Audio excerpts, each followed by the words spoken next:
Hello, everyone. It's Jerry at the Fledge, and welcome to another episode of Every Damn Day. I've got to start definitely counting down the episodes. So today is number 345. According to my plan, I got 20 episodes left after today. So I know I'm getting a lot of pressure that people still want to sign up. So we'll see if I extend it by another 21 days or so. Wanted to shout out that. The other thing is always my t-shirt, Make Space for Others. Thank you, Dustin Grimes, and the screen printing and all that you do around here and your design. Make Space for Others is a very important theme for the Fledge this year. We got to scoot over. We got to get other people funding. We got to get other people in a position to grow their equity and their generational wealth. So scoot over sometimes and make room for other people. And the last thing I want to do is give a shout out to thisent.com and the champ, Joe Walker. Thanks for the write-up the other day. Thanks for what you're doing with the shows and promoting these positive stories and all of that. Now, I'm pumped up politically right now because on the Fledge Facebook page, I made a post. Let's talk politics. Let's talk about the elections that are coming up. Had a ton of comments and all of that. I think that, that's kind of played out right now with the Rena and the Kathy and all of that stuff. I'd love to start talking about city council. I'd love to start talking about the issues. So thank you, everyone, for putting your opinion, your sides, your facts, and all of that. And I love almost all you people. Some of you I don't know. So keep it kind, keep it civil, and let's have a great discussion so that we can get to a place where we make our city better. So I know this was longer than normal, but I'm also super pumped up to have Oprah on the show today. How you doing, Oprah? Did I surprise you? Yeah. Sorry about that. Read the screen over here, and then I was on the screen. Hi, everybody. I'm excited to be here. Thank you, Jerry. You have your energy, man, has me so pumped up today. So it might have taken me a little bit longer. Like that was a 2.5 minute intro. I've never done that before. Because you're just so excited. It's a great Saturday. It's a good time to be excited and pumped. What you been doing today? Ooh, I went to Oracle Apothecary. Shout out to Candace. Bought me some candles, and I bought a new chapstick from her. What else did I do? I went to Target. I needed toothpaste. Just doing Lansing resident things. Just making sure I got toothpaste on hand. She doesn't have toothpaste? No, Oracle Apothecary doesn't have. Do they have toothpaste? I don't know. Candace, you might want to get toothpaste. No, they don't have toothpaste. But I went to Target and grabbed some toothpaste, and then I got some coffee at Strange Matter. And then I came home to be with you. Supporting all the Lansing landmarks, I guess. Right, so, I got me a little Nola iced coffee because it's hot outside. It was like 80 degrees at 10:30 this morning. Made no sense to me. I got up and cut some branches off a tree at another garden I'm starting. Yeah. And I was sweating. Man, I was sweating. It's rough. Yeah. But then I wanted to come back home and get in front of my fan and to hang out with you. Well, I love that you're hanging out with me. It's actually an honor, but we'll talk about that probably a few more times as we go through. Hey, let's give some shout outs on your side. Who you want to give a shout out to? Oh gosh. Well, shout out to Oracle Apothecary, Candace, holding it down with the natural made stuff that keeps you smelling good, keeps your skin moisturized and all that. So check her out on Michigan Ave. Gosh. Go ahead. Well, I was going to say that when was Candace's? I'm trying to look for her the date of her show. I can't find it, but it was a few months ago. Or it was in the beginning that she was one of my first shows. So nice. Yeah. Like maybe even in the first week, because her show's only 11 minutes long, which means that it was one of the first ones because I didn't evolve it until later. Yeah. So, but let's shout out. There's got to be other people you want to shout out. Claretta Duckett Freeman, who did your show a while back and told me about it then, but I was like, I don't know what I'm doing. I'm still trying to figure all this stuff out. So once I felt more like Like I know what I'm doing. That's how I ended up here. So Claretta, what up? Um, Gosh, I just fell in love every with Claretta on my show, by the way. yeah, she's Absolutely amazing. in love with her. Yeah, she's amazing, super smart. So like her heart is just like right there. Yeah. And I appreciate that with people because I'm always looking for people's hearts. So when folks just have their heart right there, I'm like, good. I don't have to do too much work. I can just meet you where you're at. And Coretta's amazing. My entire team. So like I could not possibly do this by myself. And I can't imagine anyone who could. There's paperwork, there's money to be donated and fundraised and all the things. And they're just people who care about me, who care about Lansing. And when I said, oh, I'm doing this, you know, Lydia, Anna, Chris, Dylan, Nick, Steven, like all these folks came out and they are volunteering their time. Like, I don't have money to give them.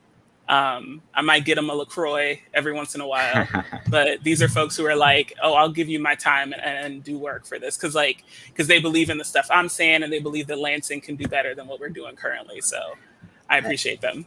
I can't think of a better thing for a city council candidate or a member of city council to say than I can't do this by myself, because that's what you're supposed to do, right? Is Right. represent the people and bring Right. our things to the perfect statement.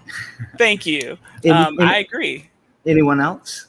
Gosh. I know I put you on the spot. Now you got No, oh yeah. shit, I forgot this person. Right. And I'm like, oh, if I don't say this person, is somebody going to be mad?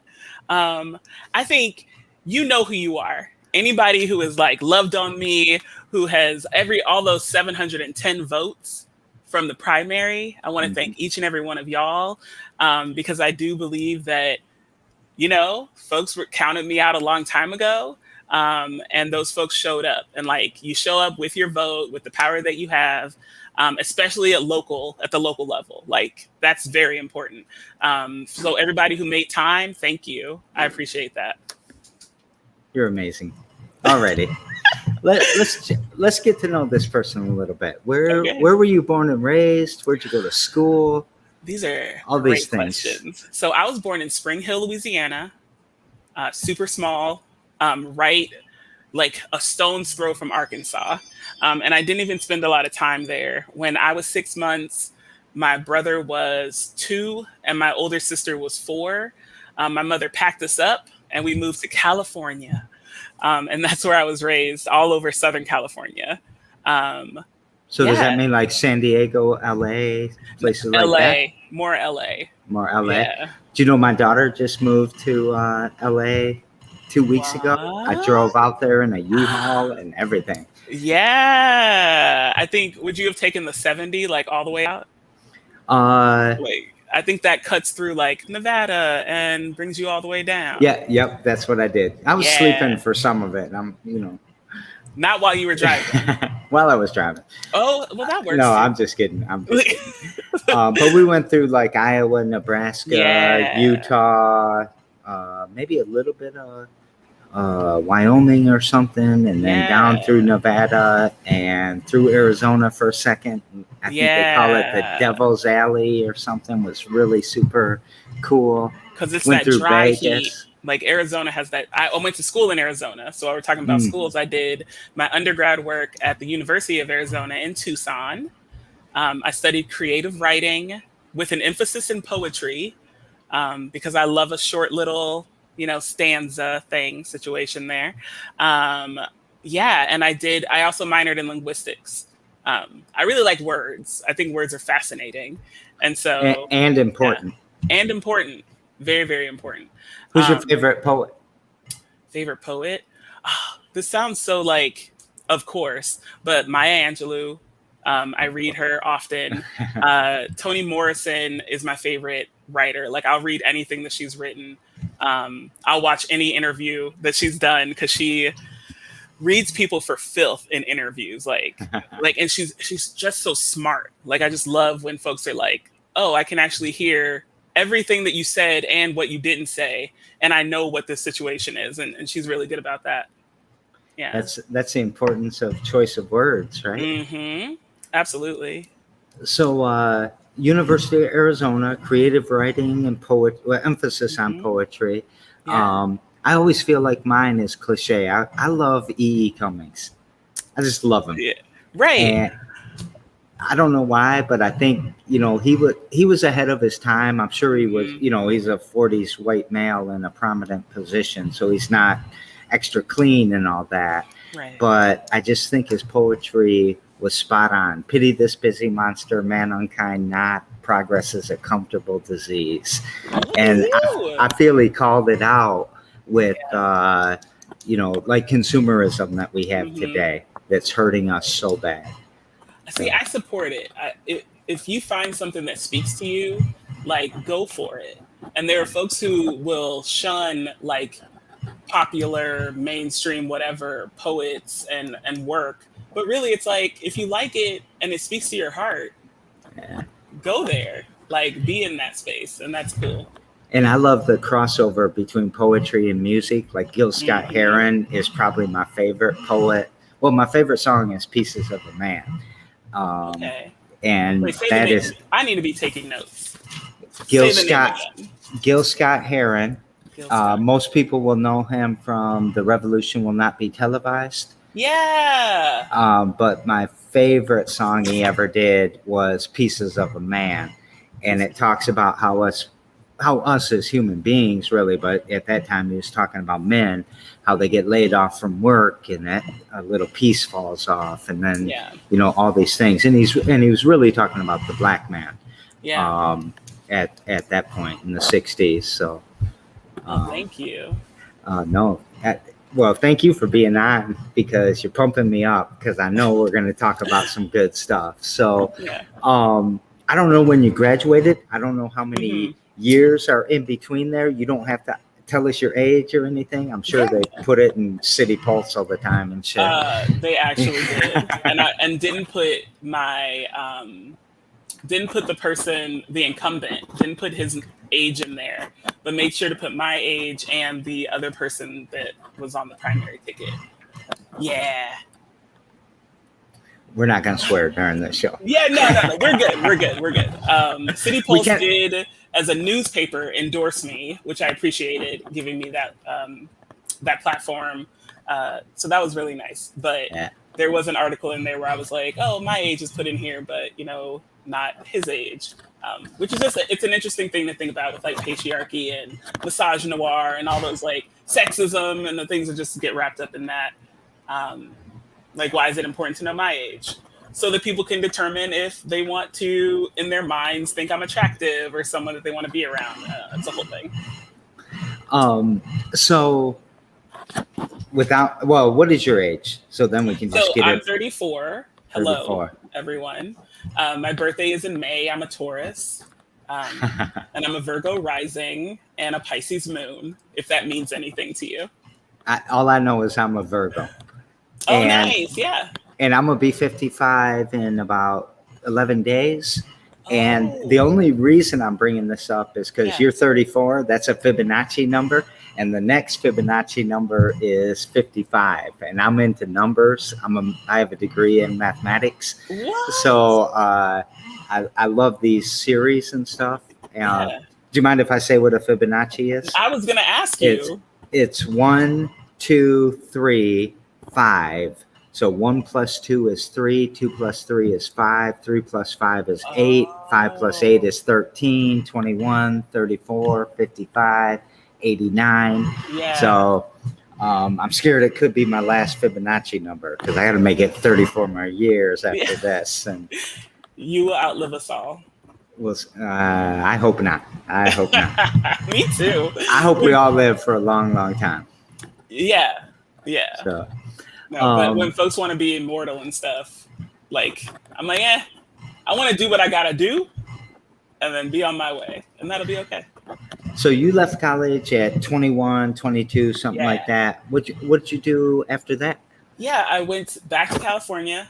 I did a random year of work. So I did telemarketing stuff. I made phone calls to try to get donations for all kinds of stuff. So they would just give us the script, and then we'd be calling people who had donated in the past to try to get more donations. I worked for a limo service. I was just trying to make rent, and I did that for a year. And then towards the end of that year, I was like, okay, so I really need to figure this out. Like, what am I doing? And the last time I felt like I was doing any kind of job that was worth my spirit, my time, my energy, I was working and I was serving students. I was like in college, I was supervising some students and I was working in the residence halls, and I just felt really like this is it. Like I'm feeling it. And so I was like, oh, but that was like a student job. There's no way there's like a, full-time job that's that. I was wrong. So I looked at some jobs at UCLA. My friend Sharon actually was like, you should apply for this job. So I ended up working at UCLA for 2 years, serving marginalized students, doing programming for Asian American History Month, serving transfer students, which at UCLA specifically, there were a lot of non-traditional students. So some were like 30, 29, older and younger than that, who were going back to school, or going to school for the first time because they had like gone off and worked and had families and all that. So it was really cool to like learn and serve those students, and do programming for them. So I did that for 2 years. I've done 345 shows, and I'm so upset I can't remember this guy's name, but he's working out of Detroit, for Eastern Michigan and Ypsilanti, and helping Black, brown, poor, underserved people feel better about orientation. Because I remember my orientation at U of M in the 80s, and it seemed segregated. It seemed like, all right, here's the white. I'm sorry, I'm just going to say it. Here's the white boy shit with the white boy music and this dance and all of that. And it seemed like people, my wife has a book that we're both reading right now. Why do all the Black kids sit together in the cafeteria? Yes. And it's such important work. I think that's on my shelf, like right behind me, actually. It's a Black, I might be able to see Tatum, it. Dr. Beverly Tatum. Yeah. So, super important work. Mm-hmm. Yeah. The welcoming, the inclusion, everything. Right. I have worked in higher education for a long time. Love education, love working with students. And institutions will always protect themselves. They will always be in and function through like white supremacist ideas and characteristics and all those things, foundational from its history, and inception, right? And there's so much work to be done to actually make space for folks. The work that I do now, like I work in the LGBTQ Center, the Gender and Sexuality Campus Center at Michigan State. So we are all about making way, advocating for students, affirming students. And it's a lot of work because at the center of all this are the folks with power. So power, privilege, whiteness, Christian, if you're an easy student, and you don't have any issues that make us have to do too much, the larger institution is like ready for you. And then there are Black and brown students, marginalized folks with disabilities, who are like on top of having to do maybe a job or two to pay for your way through college. You also have to do the activism so that you can get the basic respect that other folks just get. So there's a lot of work to be done, but I hear you on that. And there's a lot of folks at Michigan State who are doing that work of trying to have like a Black and brown orientation experience, a LGBTQ orientation experience, and, the intersections of all these identities as well. It's not easy. And that you do that work right now? Yeah. So I do the work of creating a space, affirming students, and then I go out into campus and I do trainings and workshops where I talk about, white supremacy. We talk about homophobia, transphobia, how those things show up, like very specific details of how those things show up in your office when you're talking about serving students and you say, oh yeah, we want to serve all Spartans. All students matter, that whole thing.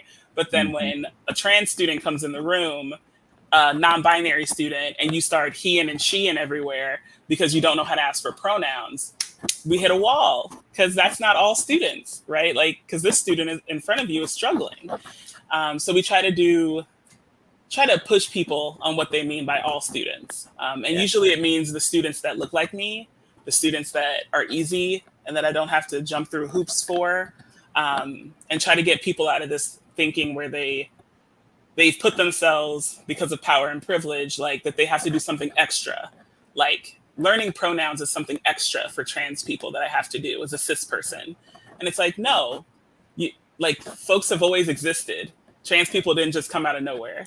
And so it's important to understand that, and to undo the stuff that was done to us. Like we can unlearn so much if we lean into that and actually understand, like, you have power over this. Let's go. Well, if we'd have let some of the indigenous cultures actually blossom and bloom and grow and all that, we would have known that the Native Americans had a third gender. Yeah. Right? Yeah. And have too. Like they're the Mahu people. Sorry, I said had. I shouldn't have said that. No, I hear you. Yeah. And I think that's the thing. Like we got to make sure that we know that folks have always existed, exist right now, and will always exist after this moment. And we need to change our culture. There's nothing wrong with them or us. The larger society needs to figure this out. And so I'm open to having those conversations. I think when I say white supremacy as a Black woman, folks are like, oh, you only care about this and you're making me feel bad because you're Black. And I'm like, no, like we are all struggling. Like white folks, to an entirely different, lower extent than everybody else, are also missing a part of themselves. Like there's a part of your heart that can't empathize, refuses to empathize, that can't love openly to another person. And wouldn't it be nice if you could reclaim that part of your heart? So then I'm like, let's talk about it. And nothing can be changed unless we face it. So let's go. I always come at it a little bit different, but I love what you just taught me there, because I think I have a pretty rich and full heart, and I get to meet the most amazing people, and I love these people, and I'm radically inclusive. It's everyone. And by the way, I'm going to point out that radical inclusion does not mean I like you. It means I think you get a space at the table just like the rest of us. Yeah. But I've got a complicated question, and I don't know where I'm going with this, but do you mind if I go out there? Let's go together. Let's figure it out. Does Nasser happen without white supremacy? Because I think they're connected. I think it's those white boys taking care of each other like they always have, and they cut those channels. Yeah. And nobody at MSU is going to like me saying this, but I think it is. Yeah. It's cut from the same vein. And it's probably still a bunch of white girls, right, that were victims for the most part. I don't actually know that demographic. Yeah, I mean, it was a lot. And I think that, looking at, all institutions are just microcosms of larger society. So I guess technically in America, there are more white people, technically, but globally there's more. Did I put you in a bad spot with your employer? I don't want to do that. Sorry about that. No, I mean, they already don't like me. So I don't think that it'll be too much. So yeah. Then you're doing it right. Yeah. That's what I've been told. So MSU is a microcosm of larger society in that way. I think that, he preyed on young folks. He preyed on folks who were really hurting, and told them whatever lie he had to tell them to gain access to their space and their bodies. Definitely white supremacy, definitely like sexism, all the things. Because we're talking about, like, folks actually said, this is happening, this is wrong. But sexism and, white supremacy and patriarchy and all those things made them believe this man over like a child, over a woman child, and that really sucks, I think. And when I say sucks, I mean, it's freaking terrible, that is a thing. And institutions will always protect themselves as well. So, administration knew, some parts of the administration knew, and they kept it quiet for as long as they could. And this is all documented, right? Like, I'm not saying anything that I heard in some secret meeting because I work at MSU. Right. But this is all documented and out there. The podcast, oh my gosh, I listened to the whole thing as soon as I started work. But there's a very well done podcast, I think through NPR, that talks to survivors, talks to parents of survivors, and documents through history, like how Larry Nassar got so acclaimed, why people were so not that can possibly be true. Like, we're talking about parents of the young people saying, I don't believe you. That can't possibly be him. He's so great. And so it documents that all the way up until the trial. So I wish I could remember the name of it. If anyone does, please comment and share that in the comments. I would appreciate it. I'll make a commitment to look it up and put it in our comments later on Yeah, too, awesome. unless someone will do that for us right now.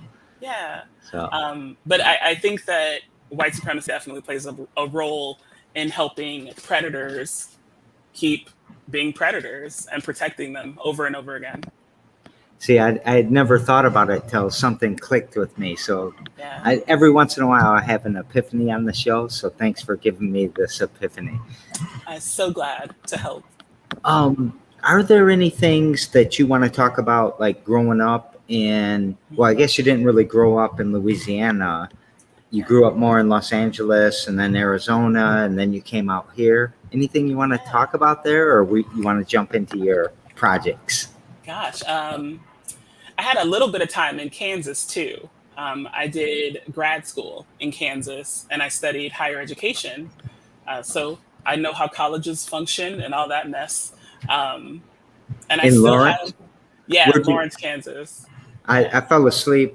No, I'm sorry. I flew back from Dubai. I passed out on the top floor in my hotel room right when that big tornado came through and screwed up like for a mile and a half right through the center of canvas.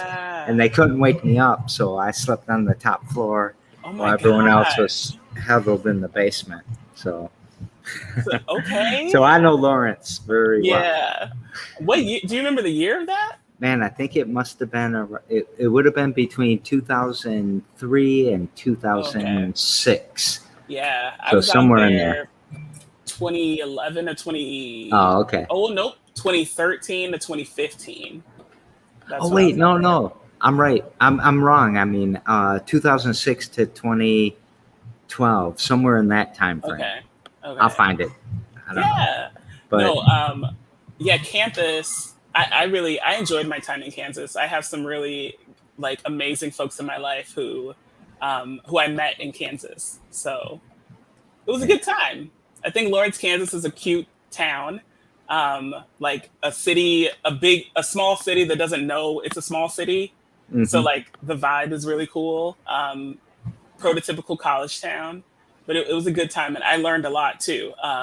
Because working at UCLA, I could say white supremacy in a meeting and folks would go, yeah, you're right. And then we change and do what we got to do together. I knew when I had conflict with people because we would talk about the conflict and figure it out. And my supervisor was like, hey, so you want to continue this work? You want to like continue supporting students in colleges? I was like, yeah. And she was like, you should probably go get like a master's degree in like higher ed. So you can like not have that barrier. And I was like, I don't want to go back to school, whatever. So I struggled. I fought against her for like 8 months. And then I finally was like, sure, I'll go and through the process. So went ahead through the process, whatever, went to Kansas of all places. And I learned like, oh, there are people who do this work and could not care less about a marginalized student, LGBTQ student, Black student, Indigenous student, student with disability. Like they really don't care.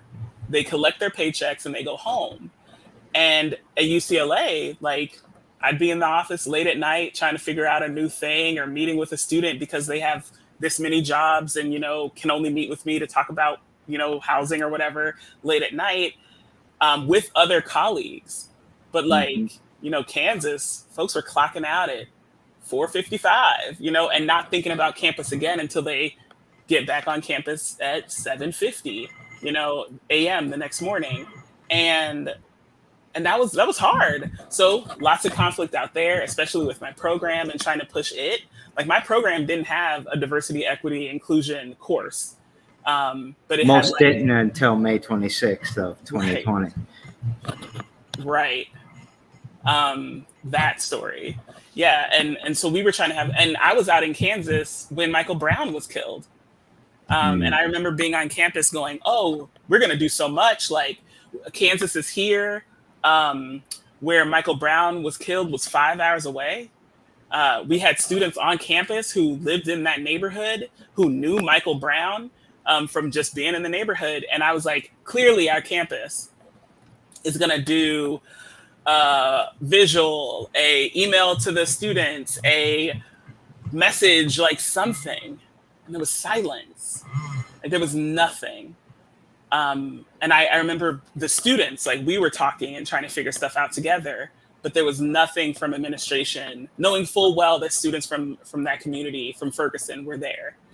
And I was like, wow, like, okay. Like, so now I've learned that, like, if I don't say the thing, who's going to say the thing? If I don't do the thing, who's going to do the thing? So, like, I might as well just go ahead and do the thing and say the thing. But I learned a lot in Kansas, I'll say that. And I think as far as growing up, I have a huge imagination. I can really just like create entire worlds, which is probably why I really leaned into like writing and putting those worlds out on paper, or just like telling stories with friends and that sort of thing. So growing up now, like being an adult, I still have a very active imagination, and it's towards like community. Like, what could we do together if we just did it? Like if we were just like, what if? Like my favorite question is why. And now I'm starting to ask what if more and more. Like, why do we do it this way? Why is it that way? What if we did it this other way? And I think that I'm excited. Like I'm excited to figure out what Lansing can be for myself, for our future, for what's happening right now in our city. And there are more than enough people who are smart and caring and who are doing the work on a regular basis. So why not have a local government that supports that work and isn't, antagonistic to it and making it harder for people to actually take care of other people? But we should be taking care of people too. Yeah. Yeah. My favorite Einstein quote is, imagination is more important than knowledge, because knowledge is limiting, imagination is infinite. And I love, man, there's so many reasons that, well, let's get into your projects a little bit. Let's get into Ward 2, running for city council. And first of all, what makes you want to do that? Because it ain't easy, right? They're publishing your age, their presses, they're looking up your finances all the time. They're doing all this bullshit. Right. My name is being said in rooms that I'll never be in. I said I wasn't going to swear. I'm sorry. I get passionate. Like, you should go ahead and swear. Like, you're not offending anybody over here. And I'm sure your viewers, like folks who are tuning in right now regularly, like they've heard you curse. I think they'll be okay. Yes. Okay. Thank you. Yeah. So what motivates you to do this? And it probably sounds like a really silly, naive question, but it's a good question for you to tell us what's up. Yeah. And it's a good question for me to continue to reflect on too, as I get asked it, but I've lived a lot of places, between like my 2 years of grad school. I lived in Florida for like a summer. Which part? Gosh, Pensacola, Florida. Nothing. I know that place. I know that place well. It was a trip. Also learned a lot about people and motivations and how important my values are, and how, some people don't have any. They kind of just hang out, which I didn't know, because you're in your own head all the time. So I thought, oh, everybody cares about stuff. And even if it's stuff that I don't care about, they still care about it. But then I met a lot of folks who were like, eh. And I was like, oh. So Those yeah. white Mississippi ladies? Yeah. They came down for vacation? Mm-hmm. The lower, what is it? Lower Alabama is what some folks in Pensacola call Pensacola. Mm-hmm. It's a good time. Good time. So I've lived a lot of places, and Lansing is the first place that has felt like home. Like, felt like a place where I can actually have roots and build relationships in the community. And so I love Lansing. I bought my house here, which I'm currently sitting in. Floribama, exactly, Christy. Thank you. And my wife's from Mississippi, so when I said that, she knows what I'm talking about. I think she's actually probably trying to say Mississippi goddamn, because that's a good song right there. Yeah, it is. Yeah. So yeah, I've lived a lot of places. Lansing is home, and I want to, I don't know, raise my kids here. I want to have a city that I'm proud of. I want to have a city that actually cares about its residents in a way that is like radical and dynamic. Like we're the capital city, but it doesn't feel like we're the capital city. Like that we are doing things that make sense for the residents that are here. And I want to do things that make sense. I want people to have housing. If you want housing and you are currently experiencing houselessness, I want to get that to you. And the city council can do that. It's just a matter of priority. I want people to have safe housing. So the tenants union is incredibly important. Like making sure, like if you're renting a house, you should have a house that is safe and up to code. And when you put in a request for something, that request is fulfilled. And it doesn't make sense that folks are left to their own devices when there are so many mechanisms that are there, they're just not accessible. Like our code enforcement unit has like, compared to our police budget, has like no money, like comparatively. Right. So what if we actually did some proactive things around public safety, right? That's too much work, man. We can't be being proactive. We can't be being we can't stop things from happening. What? Because I think when my first mailer came out, there were some folks that were like, I'm absolutely not voting for you. You're talking about divesting from the police. What will happen if my house was broken into? And what about people experiencing domestic violence and all that? And I'm like, I hear you. Like, thinking about a world without police can be scary for folks. I get it. It's all you've ever known. And I think folks run with the concept of defunding and divesting, and they think, well, when something bad happens, I'll have no one to call. And that's not it. Like, you will have someone to call. They just won't show up with a gun and like wielding that around while you're calling them because, you hear a noise in your attic, or you think someone might be trying to get into your home.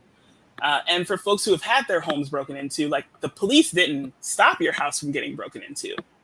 And they probably didn't recover anything. Didn't recover anything. What you probably needed was a police report so that you could file your insurance claim for maybe a broken window or something like that in your home. And you can do that with a person who doesn't have a gun, who doesn't have that. That person can come and get your statement and do a police report for you. And I think folks we need to get creative, and we need to have the conversations with everyone involved so that we can figure out what actually makes sense. I'm interested in looking at all the calls that the police have had to go to in the last however many years. How many of those calls could have been a social worker only? How many of those calls could have been something else creative that we can create together to meet that need? It doesn't always have to be someone who's going to go to a community with a gun, who's going to bring their biases and their racism and their stereotypes and their, ableism and all that. Because we definitely see folks who are in mental health crisis, who are put into police violence and police brutality all the time. Now I feel like I'm ranting, but yeah, we can get creative. Oh, you want to hear some ranting? I'll go on. No, I'm just kidding. We can get creative. I've been, I'm a big supporter of defund the police, and Ashiki said exactly, you Yeah. know, love her. And I've been calling it decentralized public safety. Mm. Make it different things. It Mm-hmm. doesn't always have to be the cop with the gun, Right. right? And there's an MIT program called Debundle the Police, Oh. and I really like what they're saying out there. Mm-hmm. So we're trying to work with some of that. Yeah. Uh, so I love what you're saying. Love it a lot. Thank you. Yeah, Uh, there's a million different models, and there are cities all over the world that have already done this. Like, it's not like we're mhm. just making stuff up, but we can figure this out together, and I'm excited for that. And I think we can see that in our lifetime. We just have to keep pushing and talking to folks and voting for me and voting for Coretta, and making sure that we're using our imagination. The other thing about like brains and imagination and all those things is that oppression actually messes with the part of your brain that can be creative, that can use and expand your imagination. So when you're oppressed, and you experience trauma, from oppressive systems, your brain changes. And so then when we say, hey, we should defund the police, they're murdering a lot of people. They are patrolling our area and making us feel unsafe.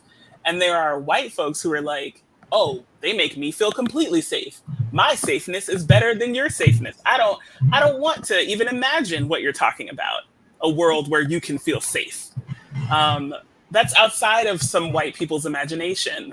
And so what if we talked about how you also are oppressed in this sense, different than other people, of course. But your ability to imagine past your own comfort is being stifled. What if you could imagine me feeling safe walking down the street? What would that world have to be like, and how can we get there? Because you already got it. There are a lot of folks who already got it. What if other people had it too? And to get out of that, like, pull yourself up by your bootstraps crap. And I know I hate that I even had to say it right now, but it's get out of that mindset. Get out of it. It's their problem. Like, the idea that an entire group of people is making something up or creating our own problems is asinine. Like, it makes zero sense. And I only say asinine because it's like not a curse word, but it feels like one. So I like that. But yeah, so I think that we can get creative. We can do so much better. Um, and I really I want the chance. I want to do it, and I know I can't do it alone. I know that I need white folks to get on board. I know I need more people of color to get on board. I need everybody, because we can do this work. Um, you can't pull yourself up by your bootstrap if you don't have boots or a strap. Exactly. Like, what are you supposed to do? I'm just gonna move out the way and let you and I say. Just go back and forth. No, yeah, like, what are you supposed to do? And the other thing about the police stuff and being proactive is, like, there was money. Yes, put that on the screen. There was money, moved from mental health services and moved into policing. Yep. And so what if we actually help people with their mental health stuff, and then we saw a decrease in crime and a decrease in having calls to where someone is maybe having a breakdown, and police have to be deployed into the area or whatever. Like, we can actually pinpoint the things. Go into our schools. Like, city council should have a close relationship with the Lansing school board. Like, we should be colleagues, like, working together for our city. And I so almost feel like they're enemies sometimes. sometimes, yeah, I get that vibe, and I'm like, but these are our young people. Like, they're supposed to inherit all this when we're dust. And so what does it mean that we aren't investing in them, but the city pays $9.5 million to have police officers in schools in Lansing? But what if we took $9.5 million and we got counselors to do group sessions, for little Black boys, for little Black girls, like, to make sure that when maybe a white teacher is frustrated with the little black girl, she's not immediately suspended. Like we see black girls being suspended at higher rates than white girls. And we see black boys being put in special education at higher rates than white boys. But what if we could actually put people in schools that can humanize our students, our young people, can hold group sessions and individual therapy sessions for them? Like, I want to set our kids up for success. And we're not doing that when we put uniformed police officers in their schools to teach them young, like you're supposed to be surveilled, like right out the gate. You need to be surveilled. You need someone to tell you not to do stuff. You don't get to build that part of your brain that goes, maybe I don't want to do this thing. Like I'm gonna not do this thing because I care about whatever, blah, blah, blah. That you need to have someone who's constantly watching you to say, get off of that. Don't touch that. That's not developing them. That's not making them full, well-rounded humans. And so what if we could actually do that instead? You're going to make me explode right now. I mean, number one, Lansing School District, City of Lansing, everyone around us, get these damn cops out of our schools. Mm-hmm. There's nothing good that's going to come from that. Nothing good. We don't need the cops there. I think the cop in Lansing Eastern was sexually harassing young girls. Get these cops out of our schools. Right. Number one. Number two, bring compassionate, loving people into our schools. You know, Erica, what'd she say? We defunded all programs to help and support the people. We've defunded our schools, but somehow the police are what make the difference in safety. Right. And, you know, that's Jim Crow shit right there. Uh-huh. That's the old white lady that got convinced she was going to get raped by some black guy. If something did, you know, all that bullshit is still in their heads. Right. Of all these people. And man, I'm going overboard. Sorry, but it gets me so angry. No, yeah, it's enraging. It's enraging, and I guess I don't know a lot about your audience. I know y'all are cool people. Well, let me show you. Oh yeah. These are my people here. My audience is your audience too. Yeah, Erica, what up? I think I'm gonna send you a message later, Erica, because I want to connect with you about something. So I'm glad you're here. But yes, they do not belong in schools. Something that I've noticed on this like campaign trail, and this is just something to think about if you are a white liberal person who is like, you know, yeah, let's change Lansing and all that. I've dropped off, you know, some of my yard signs at places that have Andy Shore signs. I'm going to pause for a second. And I want you to think about that because I'm trying to like divest from the police and invest in our community, like do the things that can be proactive against, you know, folks turning to people do not turn to crime just because. But there are a million things that happen over and over again. Oh my gosh, I just got lost in so many thoughts. But the idea of having like my yard sign next to Andy Shore's sign and having the folks in that home voting for both of us, there's a disconnect, right? Like there's like what's happening there. When I go into neighborhoods and people have the Black Lives Matter in this home, Black Lives Matter, science is real, da-da-da-da-da. And it's that colorful sign. You know what I'm talking about? Mm-hmm. I yeah. do. And then right next to that sign is the Black Lives Matter sign. And then right next to that sign is an Andy Shore sign. Black Lives Matter is calling for Andy Shore to resign. And the Pledge is calling for Andy Shore to resign. The Pledge is calling for Andy Shore to resign. So when a home has an Andy Shore sign, we believe in science, Black Lives Matter, da-da-da-da-da, rainbow sign, love is love, I think is on there as well. And then you have an Andy Shore sign. There's a disconnect that I want folks to explore and question. Like I want you to question if the organization for Black Lives in Lansing is saying that Andy Shore should not be mayor, that he should have given up his position that night when they asked him to, and every night after, and he has not. And you have a Black Lives Matter sign and an Andy Shore sign. There's a choice that has to be made. And everybody gets a choice. but there's a choice that has to be made, and you have to do it. And you have to do it with your ballot. You have to do it with the way you live. You have to do it with your money. And if there's one thing I can say, it would be that. That's been one thing that's been hitting me on the trail, the campaign trail, as they say. That I'm just like, wow, like there's some disconnects in people, and I want folks to ask big questions. I'm trying to. I got distracted by Ashiki again. The world is calling for propaganda to quit. Resignation comes with bonuses and recognitions. So let's vote them out. Yeah. I don't know. But, choices are hard and they're not pretty or neat, but so necessary. So necessary. So, all right. So we got this racial inequity report. I don't even know what it's called, and all these committees that pop up to get us off the block and all that stuff. What you've done in your past, I think, makes you uniquely qualified to actually come and fix this problem. Do you? I mean, is that true? Is that? Yeah, I hope so. I think that, I love people. And not just your past, what you're doing now, by the way, at MSU. Yeah, I think I love people. I also want to shake people by the shoulders, and I believe that everything that we're experiencing, patriarchy, transphobia, homophobia, ableism, all that, didn't come out of nowhere. Andy Shore did not do to Lansing what Lansing is by himself. He had vote after voter, committee after committee, city council person after city council person voting in things that have, pushed him along, right?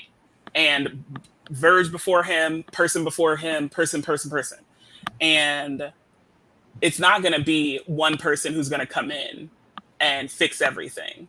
I know I can bring my skill set of educating, of questioning, of pushing folks, of actually having conversations around marginalization, of centering our most marginalized folks. Because when you center the most marginalized folks, everybody wins. Systems become easier to access.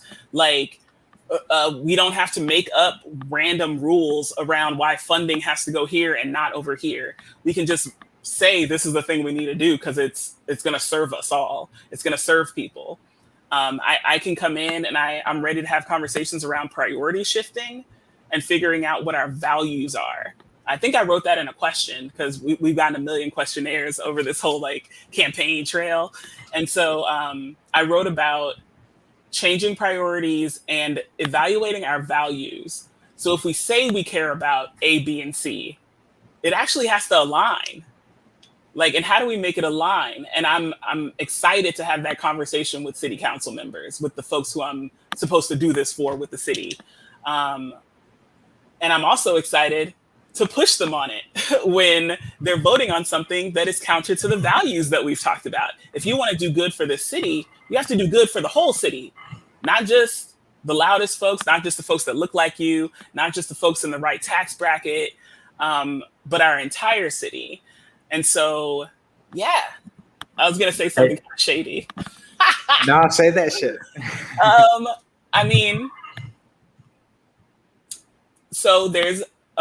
So the person who I'm going up against has a slogan that says, working for regular people. Working for regular people. And when you first glance at it, you might be like, okay. But when I first saw it, I kind of shuddered. I was like, well, what's a regular person? Because we talked earlier about words. I love words. I think what a awesome thing. I can make a sound and you know what it means. Or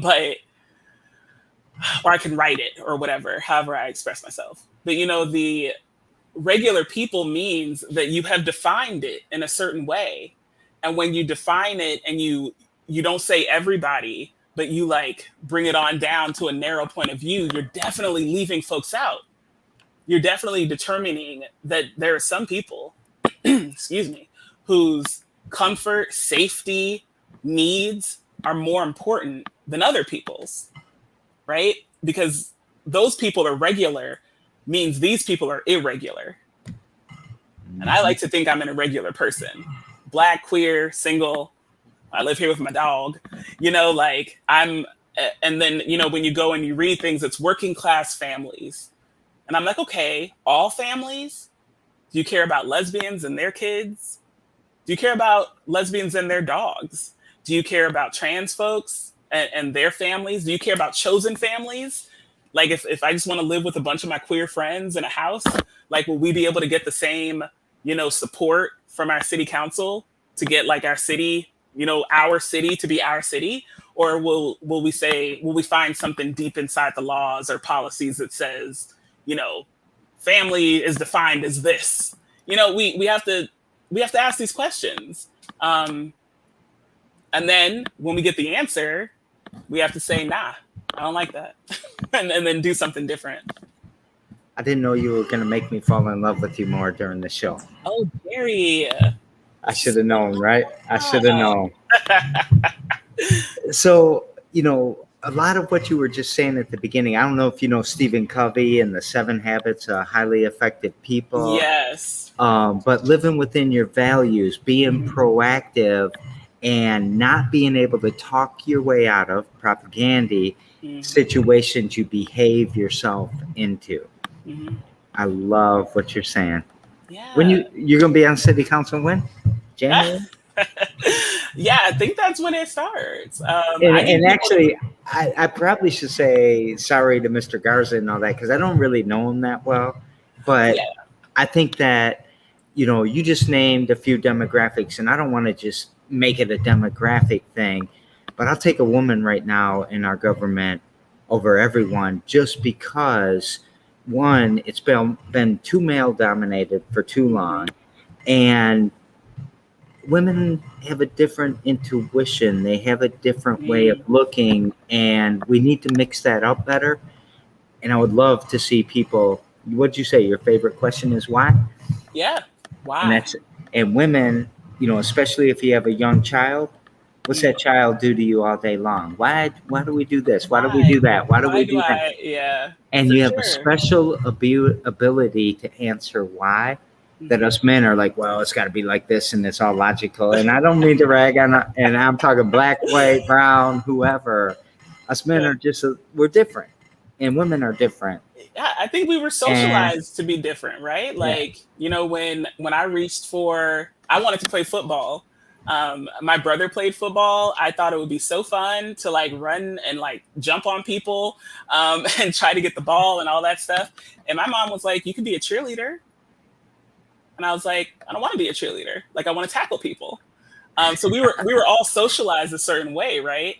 And and that's a part of the unlearning, because we were socialized by people who were socialized to be women are a certain way, men are a certain way. Leadership looks a certain way too. Like, I think that's the thing I want to push people on too, is that leadership isn't white, straight, cisgender man. Leadership. Come on, you're scaring me, man. I want to stay in my leadership. Leadership is all, like, it can be anybody. And I think folks get stuck on what leaders are supposed to look like. Shirt tucked in, button down, brown belt, black shoes. I don't know what people wear. But that's what they think it's supposed to look like. And when someone like me says, hey, I want to do something, like, let's do it together. There's also that idea that like one person will save us. Like, this one person's going to have all the ideas, and that's not it. And nothing against Jeremy Garza. I honestly don't know him either. And so we met once, and then we were in one forum together. He hasn't come to like any of the forums I've come to, which has been hosted by Black Lives Matter and the Tenants Union and DSA, and I think one more group of folks. I'm sorry, I can't remember, but hosted a forum, and he didn't come to that either. But we were both at the League of Women Voters forum, and we both went to a neighborhood association, which my campaign manager got me into the neighborhood association. Like, we requested to attend, but he was invited after we requested.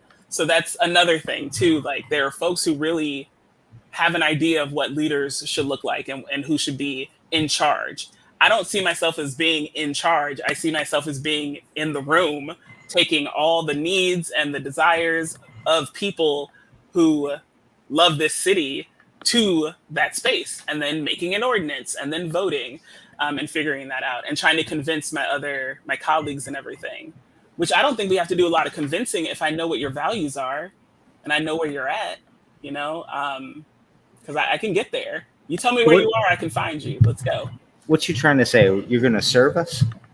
Serve you what? What do you mean? No, I mean like serve the city. You're going to be a servant, not a servant, but you know, like in a service. You're not there to be the boss. Right. You're there to listen and to take. Yeah. Change. If I ever show up to a city council meeting with like, this is my idea, I think we should do this thing, I'm doing it wrong. Because I need to be meeting with people. I need to be talking to people. I only live my life.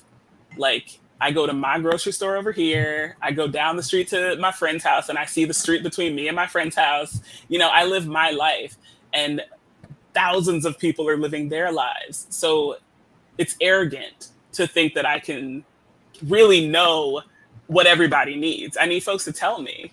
And then I need to go, okay, well, let me read about that and let me take a thing and I'm going to write up a thing and put some stuff out there for us to vote on so we can change that. I don't have a child right now. So pandemic and raising your kid and school system and all those things, like, I don't know what the letters have been that have gone home to families, like, you know, so it's important for me to meet with families to see like what is going on. What can the city do? I took time and I looked at our budget to see what the relationship was between city council and Lansing School District financially.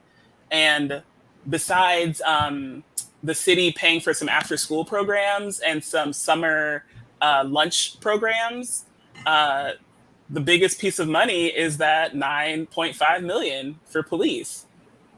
But it doesn't have to be police. It could be other things that actually help students grow. Where'd she say it? I got to put this back up because I got to say it one more time because they told me to. Okay. Say it again, Jerry. Get the police out of our schools immediately. Start right now in September. I promise you things won't go all crazy and all of that. Things will be just fine and our kids will probably feel a little bit more comfortable. Mm-hmm. Get the police out of our schools, damn it. Sorry. Right. Like, it's supposed to be a place where you can learn and like figure out your stuff and like make friendships and all that. And you don't need a person in a full uniform staring at you from across the lunchroom or pacing the lunchroom while you're there. I mean, come on.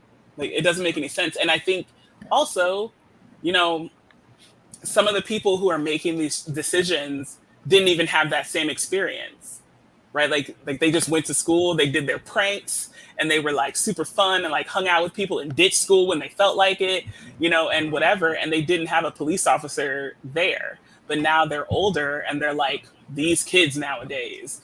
And it's like, that's super rude. Like, that doesn't make any sense. So I think you're making people have an experience that you didn't even have. Yeah. I could talk all day about it. Sorry. Man, we are going to talk all day. We're already at an hour and 5 minutes. We're not even halfway done. So we got to roll a little bit. Let's go. I'm also concerned about your time. I don't know what the rest of your day looks like. I actually think I was supposed to be somewhere at 3. Oh, shit. Let's keep going. Jordan, if you're watching, I'm sorry. I'll meet you. I'll meet you there. I'm also sorry, Jordan. It's my fault for sure.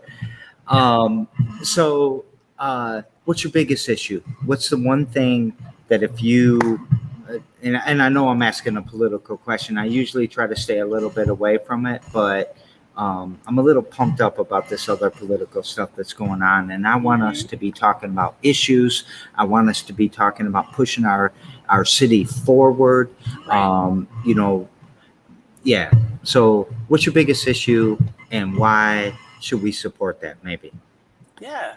I mean, biggest issue is divesting from the police. Like, we gotta do something. There's a millage it was on the primary and it's going to be on the general, but it passed like really, really well. And I was disappointed in that. I was disappointed as well. Embedded in that is more money for the police. And they say police, public safety, including fire and policing and stuff. And so they're going to be at around like 50 million now. Like they were at like a 49, I think, the last time I looked. And so they're getting more money. Plus, we got that 5 or 6 more from the feds. Plus, right? we got those 5 more police officers that city council voted in. Police officers that they voted in. And so they're actively not listening to residents, like actively. And like, what sense does that make? Like, in what world is it okay for local government to actively say, like, yeah, y'all are saying this, we really just don't care? Well, then what's the point of any of this? Like, what's if you don't actually have a government that is like, hey, there's a need, we need to meet it. And then when I go and I talk to folks or I have stuff on my website, people are like, where do you envision all this money to come from? You're talking about, Ward 2 streets, or you're talking about Ward 2 parks. I live next to a park that has like 1 apparatus to play on, and I think it has 1 bench. And I see other parks on the other side of Pennsylvania that are like getting new equipment from Parks and Rec. They're getting some more space, like, so they're pulling like a gate up and they're moving the gate back, and that sort of thing. And I'm like, that's really nice. Like, what about this area? The thing that I notice is like my area does not have a neighborhood association. So you don't have a group of like angry residents who are like angry or happy, you can have whatever feelings you want. Residents that are like, hey, we noticed this, fix it. Or to put themselves on a list to be a part of Walking Wednesdays. Have you heard of Walking Wednesdays? I have. Yeah. So I didn't know they existed until I went to a neighborhood association meeting in a neighborhood that's not mine, because I don't have one. But I was come to the east side? What? The east side? No, I went to, it was in my ward, but like across Pennsylvania, which there's like a huge difference the way that this side of Pennsylvania was built up versus the other side of Pennsylvania. Lots more apartments over here, and working class folks who were like, I really just need to raise my family. And like, are you on the east side or west side of Pennsylvania? I'm on the west side. I'm right above Meyer, like in the little neighborhood that's above Meyer. Yeah. Miller Road and all that? Yeah, around there. Yeah. By North School. I'm not gonna tell people where I live, Jerry. I'm sorry. So I went to. You're like, oh, you live on this corner between this and this.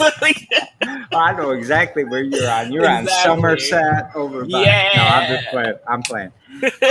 But I was born on Somerset. If you know where that is, I'm off from Miller. I went to Camden. I'm in love with the South Side. I know I'm on the East Side right now, but the South Side's where I grew up. Hag Road. Julia, Armstrong. I can name all my streets. Those streets are all around me. Yes, and so people will ask like, "Oh, you want to do streets and parks and this and that? Where are you getting all this money from?" The police. Like, it doesn't make any sense that there's that much money out there against just sitting and waiting to punish people because of their zip code, because of if they were born on this side of Pennsylvania versus this side. And there's research that shows if your zip code determines more about your life than like other things. It can predict your income. It can predict your educational attainment. It can predict your life expectancy. Right. And that is wrong. So what if we actually believed the science, as a lot of these signs say in people's front yards, and we look at the research and we hit it there. So if Ward 2 doesn't have a community center, but there's some like speckled all over the city. Mm-hmm. Ward 2 has nothing, but we have more than enough storage units. We have more than enough car dealerships. We don't need any more of those. And liquor stores, payday loans, U-Haul. Liquor stores, right. And U-Haul just, got that old Kmart on Cedar. And so it's like, but what if that was a community center? it's winter here, like forever. Like it's always a little cold for months and months, like 9 months of winter. I'm gonna exaggerate, whatever. But we don't have an indoor park, like an indoor track that people can walk on. And I'm in some Facebook groups where folks are like, "Oh, can I bring my dog to the mall in the winter just to walk around?" Like, we shouldn't have to do that. Like, we should have a track that's indoor of a building. And there's maybe like a little apparatus for kids in the middle. I would love to see some of those accessible apparatuses for like kids in wheelchairs or kids who have any kind of mobility stuff, and their parent or guardian can get on the apparatus with them. And I mean jungle gym when I say apparatus. I don't know. So yeah, we got to get imaginative, like, and look at our climate, like. In the winter, where are kids supposed to play? Where are people supposed to meet outside of some of these like smaller things? Like if you're looking for community, you should be able to look for community outside of a church if you're not religious, or outside of, some other thing that's gonna expect more from you. You should be able to go to your community center and meet people and hang out. And we don't have one. So we're missing like a key component. Every building, like what you're saying, U-Haul and taking over the Kmart there. Good job to Adam Hussein from keeping the self-storage out of the grocery store there and getting Soldens up there, by the way. Yeah. I look at that and think the big corporations, the institutions, the people we need to be punching up to are doing this to our community and taking away our community gathering places, and then saying, well, we're going to put in affordable housing. And then you find out it's a 1-bedroom apartment for $950 a month. Right. It is not affordable housing. No. Mom's going to be sleeping on the couch. The kids are going to have their room. Right. Gosh, oppression thrives in isolation. So, and connection is the only thing that can save us. Yolo Akili said that. Queer Black man alive today. Connection's the opposite of everything that hurts us. Yeah. And so keeping us out of spaces where we can talk, and I can say, hey, well, I tried to do this. What happened? Oh, you tried to do it too? Oh, well, when I did it, I talked to this person. You talked to who? Like, they don't want us to get in community with each other. Who's this guy? What's his name? Who's the they? Oh, Yolo Akili. Yolo Akili. All right. Thank you. I know now. Yeah. All right. But I'm like, you don't want us to connect, because if we're connected, then we're talking. If we're talking, then we're sharing. And if we're sharing, then we're like, hey, you can't spill lies and stuff to us, because I can say, no, I know this group of folks. Like, you can't tell me that they are a certain way, because I know them and we talk. Like, so no, like, there's the desire to control the story that people with power and privilege love. And if you can't control the story, then you lose a part of your power.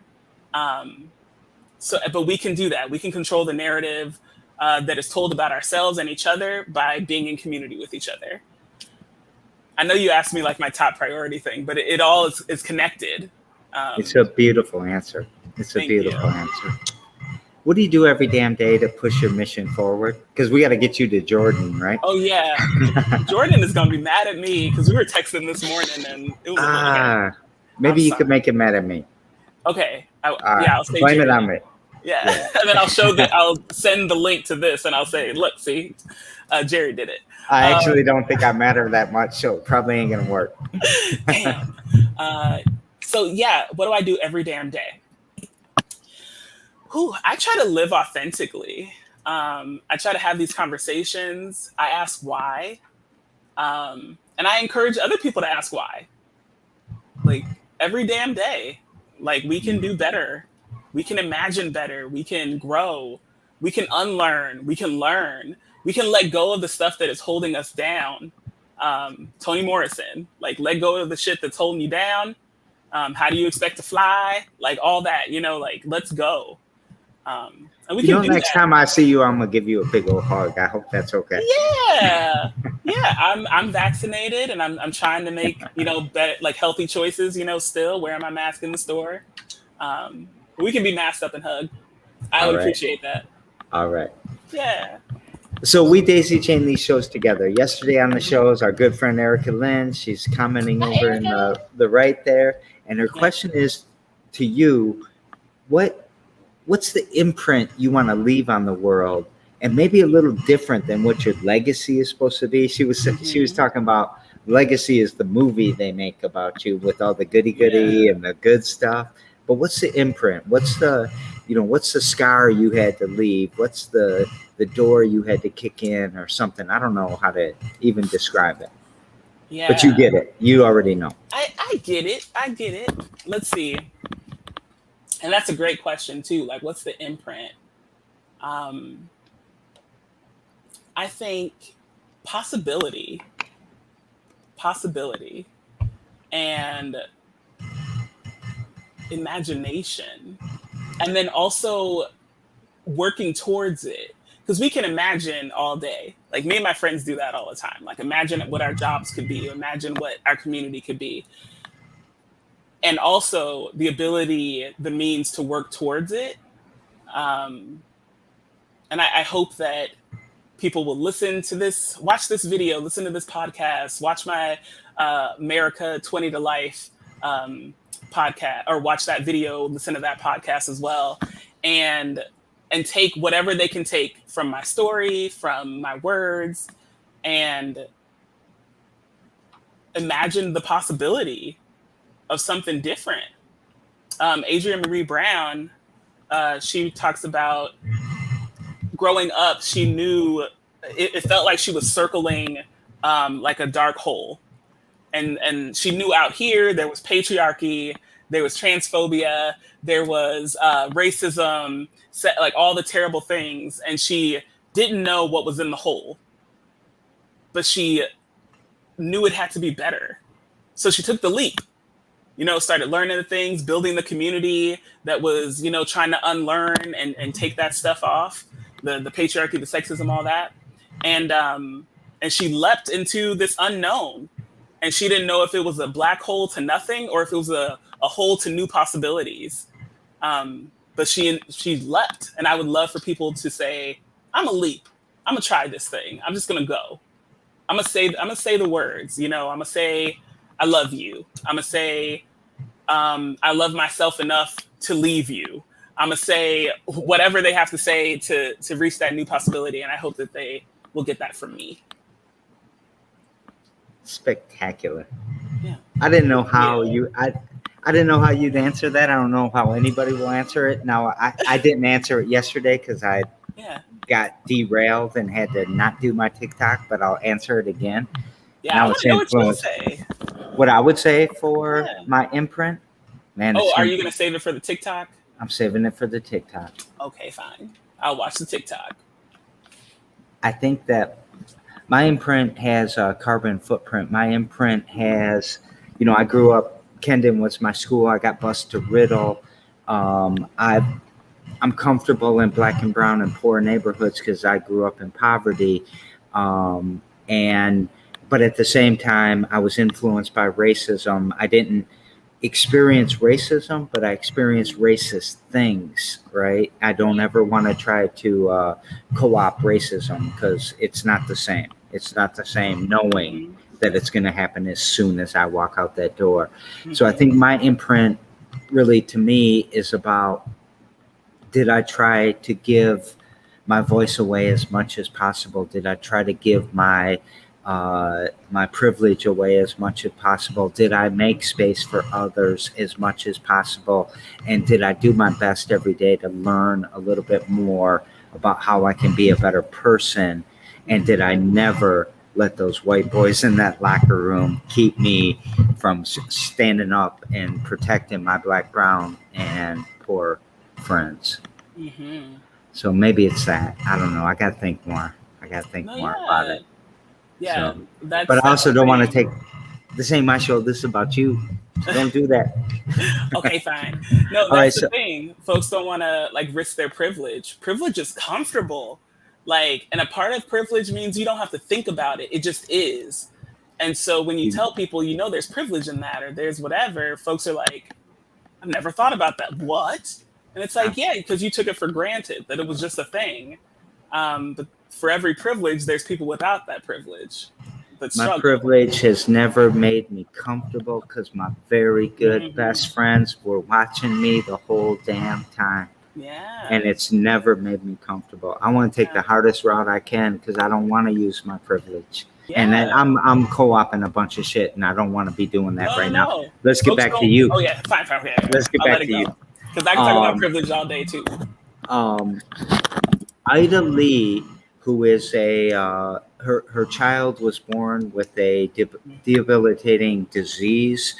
She died when she was 10 years old. She used cannabis to comfort her child and, all kinds of things. Now she's an activist for the cannabis movement, especially when it comes to medical uses and all of that. We're going to be we're going to be conscious of not saying marijuana anymore because it's the racist term to use against Hispanic and Black people.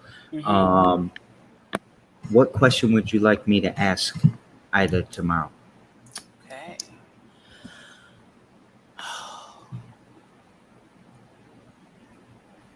Stick with that question. Yeah, you want me to prod you? Okay. No, I think the question that I really want to ask is, what's the best advice you've ever gotten? And then share that with us. Yeah. What's the best advice you've ever gotten? Gosh, someone told me a long time ago, like, yeah, other people can do it, but no one can do it like you.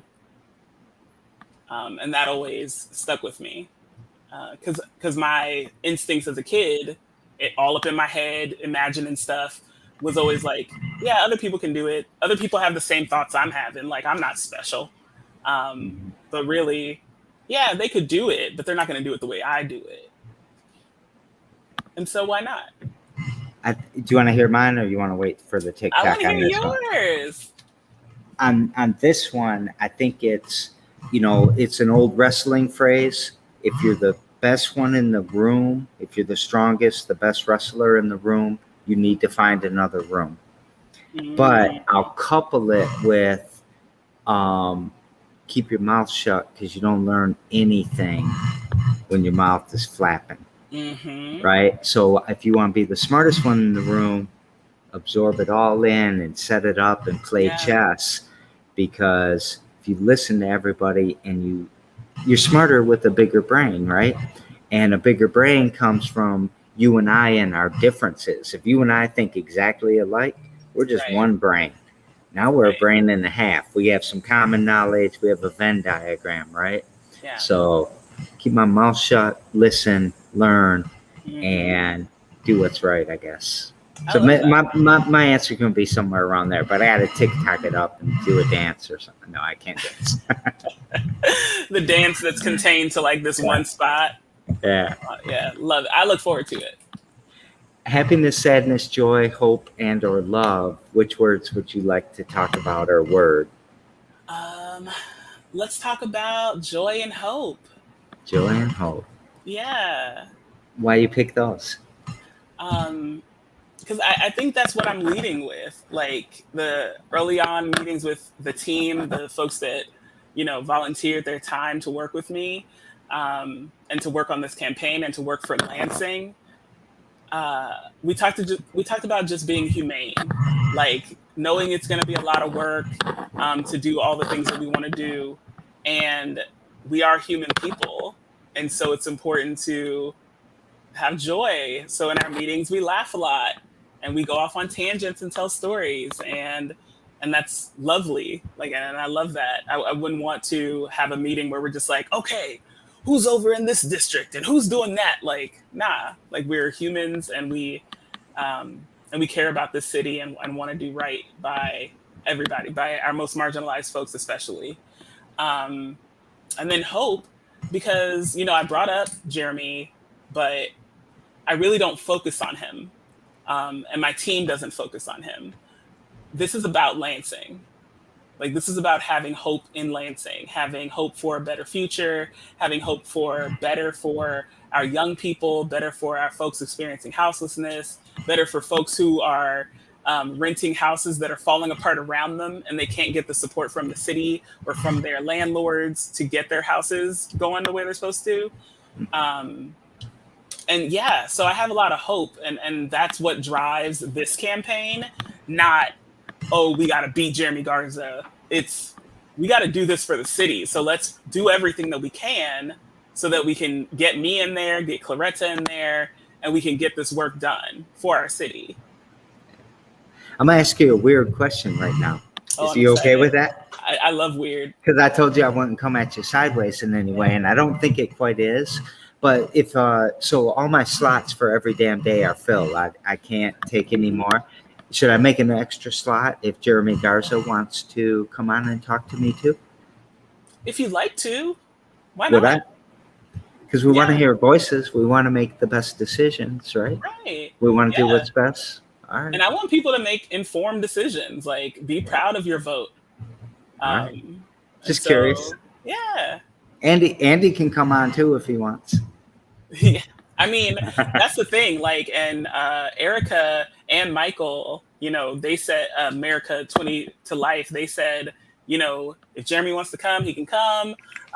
That they are either, I think Michael says he's either going to talk to you or about you, but either way, you're going to be on the podcast. Mm. And so, I mean, yeah, y'all are not terrifying. I don't think we're terrifying people to want a different world, like, and to think about a different world. And I understand that it is terrifying for some people, because there are folks who are like, they understand that if the roles were reversed, in their minds, we would be just as oppressive if we had, you know, access and power as they are, or just as silencing, just as harassing, just as minimizing and all that. So in their brains, they're like, oh, I don't want you to get power because you're going to treat me the way I treat you.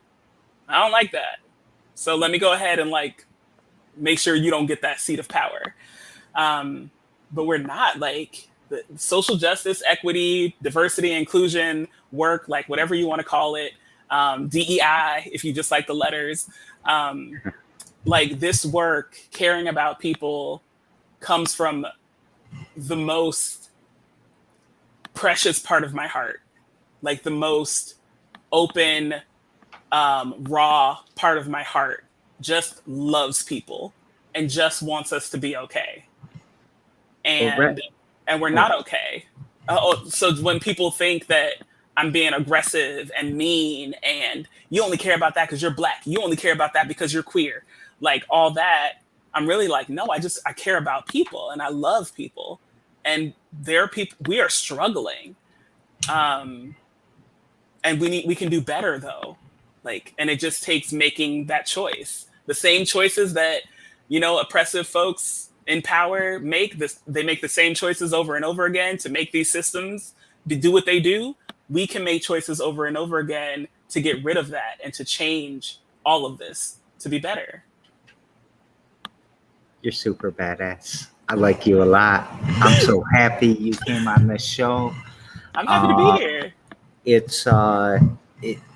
It's encouraging to see a future where I can imagine you walking down the street and being included and being safe and being, you know, having the equity, having the equality, and being valued and sharing values. So thanks for putting that image in my mind, because now I see exactly where you're walking. You're walking down Pennsylvania by Kavanaugh in there, by Kendon. I see where you're walking, but I don't think you live there.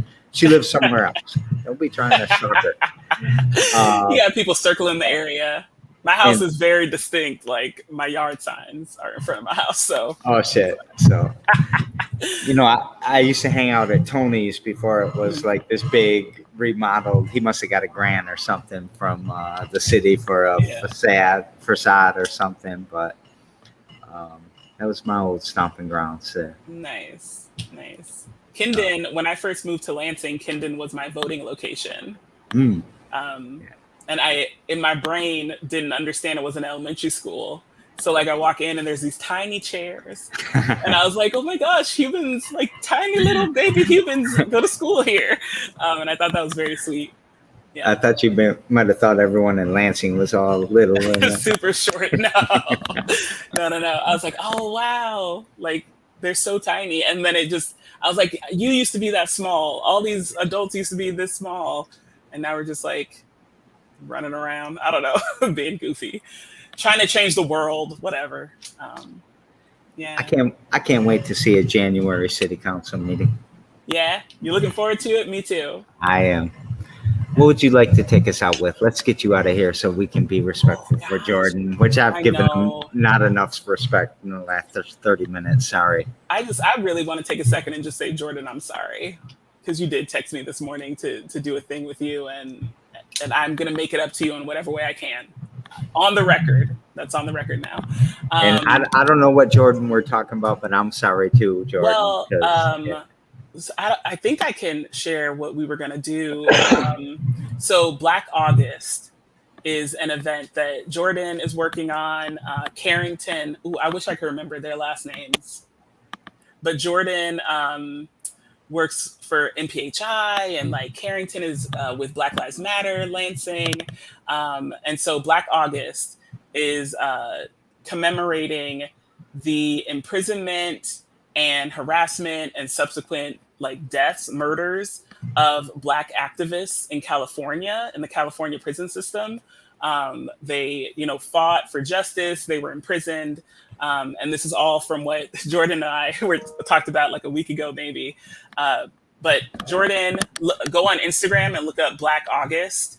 And you might have to put in Black August Lansing or something like that. But Jordan's been working really hard on that. So I was going to work with him today to talk about liberation and joy and all that. And we were going to go 3 to 4, and now it's 3:34, and I'm still here talking.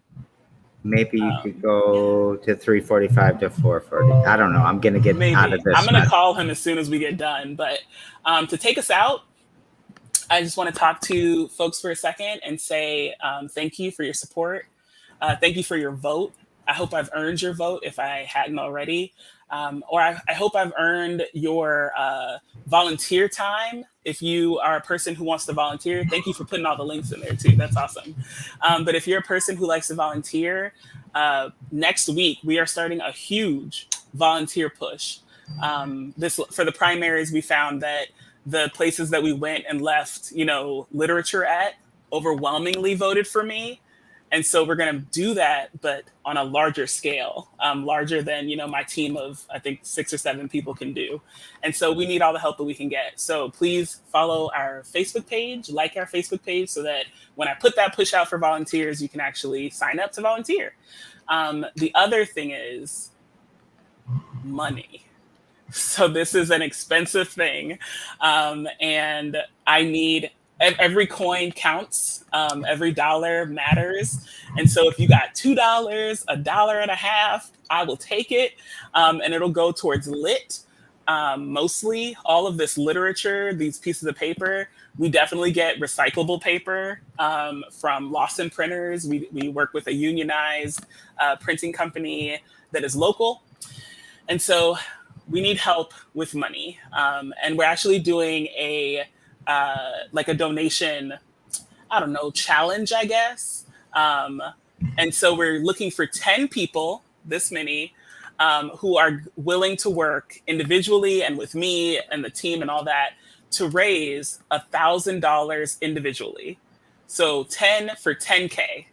So if you're a person who has connections with folks out in the community, and you want me to come and talk, I can bring some punch or some cookies. And then you can encourage your friends and family and community members around you to donate if you want to support my campaign.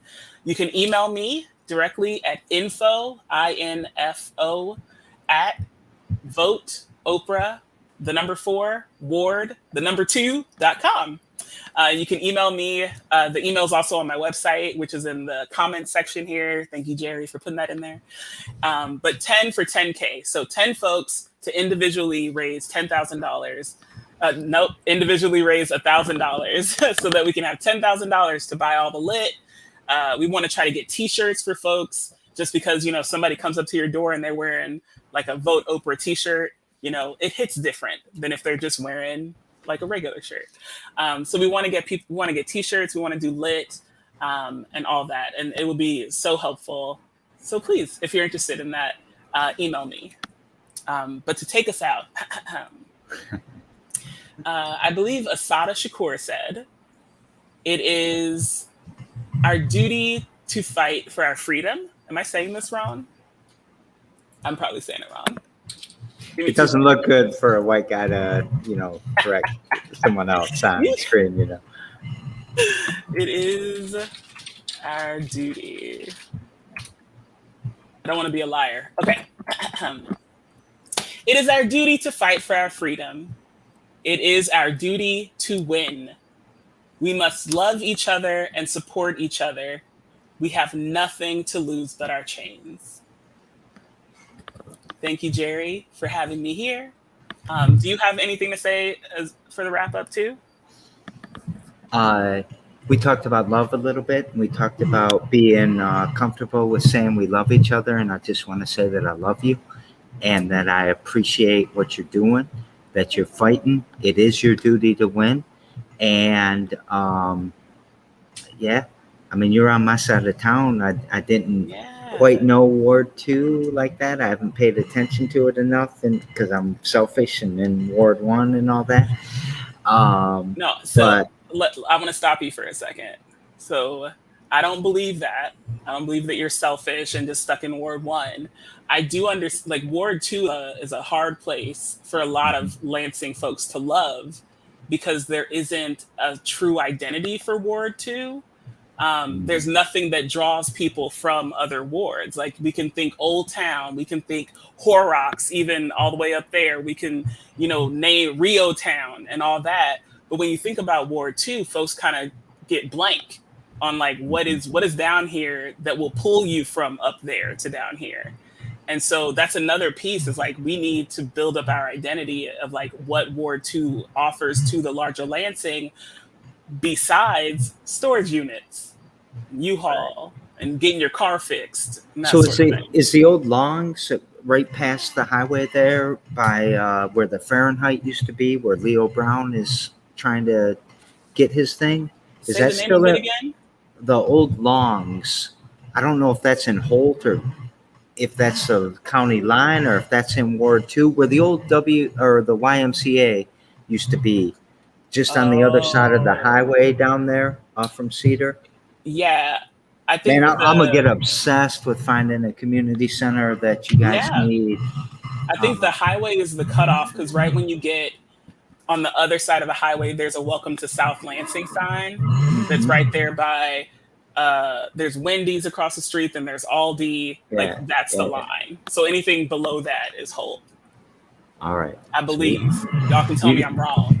You got me obsessed with trying to find a building around there somewhere. Yeah. Well, in Edgewood, it's a little far out in Edgewood, but the old Stock in the Field, which used to be Sam's Club, is that just closed. It just closed, and so and that's a huge building, lots of space. I think it would be amazing. Like what a world if that was owned by the city, renovated, and became a space for the city. Yeah. Like, I would love that. And it's just sitting there. Okay. But we could talk later about all of our dreams and how to make them happen. Hopefully Jordan's still waiting for you. Love you so much. Thank you for being on the show. Everyone, tomorrow, come listen to Ida's story, and have a great day, Oprah. Have a great day, everyone. We'll see you tomorrow too. Thank you so much. And stick with